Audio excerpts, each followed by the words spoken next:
yes, I am a Woodford County alum, very proud Woodford County alum. Had a lot of fun in this wonderful county, growing up as a young guy. So thank you all very much for having me. My director reached out to me and asked me, hey, can you be here? I said, sure, it's my hometown. So wasn't expecting to talk in front of this many people today, but if you know me like most of you probably do know me, I like to talk a little bit too much. So I'll try not to go past my allotted time here. So I don't have a PowerPoint for you, but I do want to talk to you all just from a realistic, transparent point of view. You know, everything that Ashley just talked about, obviously 100% true. And a lot of those clients, they dwell within the Department of Corrections. We're talking, I believe it was 84,000 total, as far as who's currently incarcerated, who's on probation. Of course, 95% of those individuals who are incarcerated are going to be released back into your community. A good number of those individuals do suffer from substance use disorder or opioid use disorder. But I'm sure that we can talk about that for the longest time, and I'm going to read from a PowerPoint that I had a long time ago, so hopefully you all can keep up with this. So I'm with the Division of Reentry Services, and my title is a Reentry Employment Program Administrator. Yes, that is a long title. I may or may not have had a part to do with that title many years ago, but yeah, that is a very long title. I also want to say, just if I get off track here, I want to be transparent again and just talk about, I was very fortunate to be able to be one of the first two people to be in this position, in the REPA position, and to create our program essentially to what it is today. And I will be the first one to tell you that these kinds of conversations that we're having with these many people at the table were not happening 3.5 years ago. I can tell you a wonderful story about a wonderful person who literally turned me away and said, no, our employers don't want any piece of that. So it's great to see many of you all here, especially on the employer side, that understand the importance of transformational employment. And I'm going to take that a little bit further as well when it comes to transformational employment. You're literally transforming, excuse me if I can talk, their lives, 100%. Individuals want a fair chance. They want a second, third, fourth. And the reason why you don't hear about second chances is because that's an archaic thing to say. Because everybody has gotten at least a second chance. What about third? What about fourth? What about fifth? I'm sure Emily can tell you I probably had 6 or 7 chances. Okay, so I'm glad to see this many people here at the table. But within my division, our main goal and essentially our entire mission, if I can read my own handwriting here, really is to improve, empower, and promote successful reentry. Because at the end of the day, public safety is what we're all about at the Department of Corrections, and successful reentry is public safety. So how do we get to that point? With the REPA, we actually do it from a person-centered approach. So many years ago when I was a probation parole officer, we literally were just telling people, hey, here's a list of places that hire felons. Go out there and be somebody. Well, that wasn't working. We did that for decades, upon decades, upon decades, upon decades, doing that. And it wasn't working. Officers have a large caseload, 100+ people. They're seeing, usually every week, seeing at least 30%, 33% of their caseload every single week. An officer doesn't have time. I can tell you that from an officer's point of view. We didn't have time to be person-centered and look into what the person needs, what the client wants, and their intrinsic motivators. We take all that into account. But, excuse me, I really think that most people just want to know, hey, can my person work here for me? And they can, they absolutely can. However, that person-centered approach is what's very, very important, because I don't want to have 10 clients and say, okay, all 10 of you all get into a van, I'm gonna take you to this one employer. Well, 80% of them may not even want to be there. So how is that helping you as the employer? I'm a big advocate of the person-centered approach because, again, it helps us move along. Okay, it doesn't keep us in the same position. Well, I hire somebody and then they're gone 2 weeks later just to get a paycheck. And that's not what I'm in the business for. I'm in the business of ABCs, any job, better job, career. Okay, you guys want people to stay, right? Want people to stay there for long term, not just be there for a few weeks and leave. And that's what I'm about as well. But again, we take a person-centered approach. So what that means is we ask them, okay, what is some of your work experience? Okay, oh, well, I worked at, a bakery 7 years ago. Okay, what did you do within that, before that 7 years? I was incarcerated. Well, that's employment. What did you do while you were employed? Or excuse me, while you're incarcerated? Oh, I worked as a mechanic.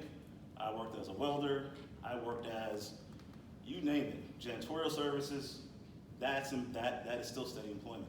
So really, on the internal side, for Department of Corrections, we have to get our clients to trust us when we say that, hey, you have skills, okay? You have transferable skills, and that they didn't know that they even had, okay? So that's one part of the person-centered approach. The other part of it, and by the way, let me say this too, you all might have heard of something called the PSEP, Person-Centered Employment Plan, used by the IPS workers, which is actually very, very, very thick evidence-based model to retention and when it comes to employment. Yeah, we were told literally to take that model and make it into one sheet of paper. So when I say person-centered, I don't want to take away from what they're doing, because it is very, very difficult for what they're doing. But the Department of Corrections and our code of ethics doesn't allow us to take a client to, say, Goodwill and hang out there and make sure that they're taken care of. We can't do that, okay? So they said, make this big, thick piece of evidence-based practice paperwork into one sheet, and we did that. So after we get their employment history, and then we take into account, what is it that you want to do? Or a better question, what is it that you don't want to do? That's one thing that I learned a couple years getting into this was, I was asking all the time, so what do you want to do? I don't know. What do you want to do? I'm not sure. Might get an 18-year-old, 19-year-old, 20-year-old. I'm not sure what I want to do. Or a 55-year-old, I still don't know what I want to do. Okay, what do you not want to do? Then we can talk. Then all of a sudden, we get a good background. Then all of a sudden, we get what motivates them intrinsically, okay? And once we have that set up, once we talk about that, then we talk about, okay, how can we get you to that point? And this is where we talk about barriers. What do y'all think number one barrier is, not only in Kentucky, but across the entire country when it comes to justice-involved population, recovery as well, all that? What is the number one barrier, do you all think? Perfect. Starts with a T, ends with a transportation. All right? Transportation, 100% correct. It's again, starting this position almost four years ago, it really blew my mind to figure out that, hey, people can't get around. Even in Lexington, I'm based in Lexington, okay? Lexington's made up, and I'm just talking about my clientele. Again, I'm being as transparent as I possibly can with you all. My clientele is made up of a bunch of people from county, all right? Literally, this is what they'd rather do instead of take the bus in Lexington, because they're terrified. They're like, oh, Lexington's a big city, quote unquote. For somebody from Whitley County, not picking on anybody from Whitley County, we'll also say Woodford County, it's a big, big city, right? So they're terrified. How do I get on this bus? What do I do? I don't know bus routes, etc. So they'd rather call their grandparent who lives in Menifee County to come and pick them up in Lexington and take them somewhere, because they are terrified of the bus system. That's a barrier. It's a huge barrier. But luckily, the Department of Corrections and also many other organizations you all realize that, and you're starting to set up some kind of transportation services. I'm proud to say that in the Department of Corrections, we also have established a transportation service as well to get our clients who may live in Lexington but they can't get to Georgetown to work at a place, or they live in Lexington, they can't get to Rose and produce those beautiful signs. That is exactly that is exactly the barriers that we're trying to break. But we talk about other barriers. What's another barrier that somebody might have? Identification. Oh my goodness, Social Security card, especially during the COVID era. I had to get mine. I don't know about you all. I live in Lexington. I had to get my ID from Frankfurt because the drive.ky.gov website basically had no openings in Lexington. It's a barrier. But again, proud to say that Kentucky Department of Corrections has began or an identification pilot program where we print off the IDs, the state IDs, not driver's license, just state IDs at the prison. Louisiana does this, Pennsylvania does this. A lot of different states have already started this, and I'm proud to say that Kentucky Dept of Corrections has started as well. What's another barrier? You've hit the big two. There's one more big one. Housing. Housing. Especially for our sex offenders. I'll say it again. Especially for our sex offenders. That is a marginalized group of people that a lot of people don't want to deal with. And I'm proud to say that I've actually spearheaded, and this isn't me gloating, it's just me telling you what's on the docket really, a sex offender housing project that just started a few months ago, where the main objective is the main outcome is to decrease the Fayette County sex offender homeless population at least about 75% within the next 2 years. Right now, there are, about last time I checked, 41 registered homeless sex offenders living in Kentucky. 18 of those are in Fayette County, and that's the largest. But that's one group, okay? We're not talking about the other 95% of our clientele who's also homeless. But housing is also very difficult. 95% of the people that are released, that are currently incarcerated across the country are going to be released back into our communities. And a lot of them have nowhere to go. So our halfway houses, our sober living homes are all completely flooded. So if you are a community partner and you haven't tapped into those houses, please, by all means, if you are leadership in the county, please tap into your local sober living homes and your halfway homes, because there are people there who have it there. But I'll try not to go on too much here. I was told never to give me a podium and a microphone. I'm telling you. So with all that being said, of course, other barriers such as criminality. Are you currently have any outstanding warrants, or do you have any issues? Of course, substance use, which needs to be addressed as well. If they're actively using, why would I send somebody to Goodwill? Why would I send someone to Goodwill for employment if I know that they're actively still using? Am I helping Goodwill? Am I hurting Goodwill? Am I helping my client? Am I hurting my client? Right. So we're going to address that substance use first. Another barrier, relapse prevention. Are you doing any kind of aftercare? Are you doing any current care to take care of yourself? And we're talking about all addiction, really, not just SUD, OUD. We're talking food addiction as well. All right, that's one that's big. It's one that a lot of people don't want to talk about because it's not as detrimental. But type 2 diabetes is a very serious thing in this country. Okay, the United States has, and I'm one of them, the most obese country in the entire world. And we're not even talking about food addiction. People have that. Okay, and that is a serious thing. Another barrier that they go through is technology. Are they technology savvy? So when I'm doing an assessment, I ask, so how have you been applying for jobs? Oh, I go door to door. I want to look them in the eye, tell them who I am, and see if I can get hired on the spot. This is not 1975. You literally cannot do that.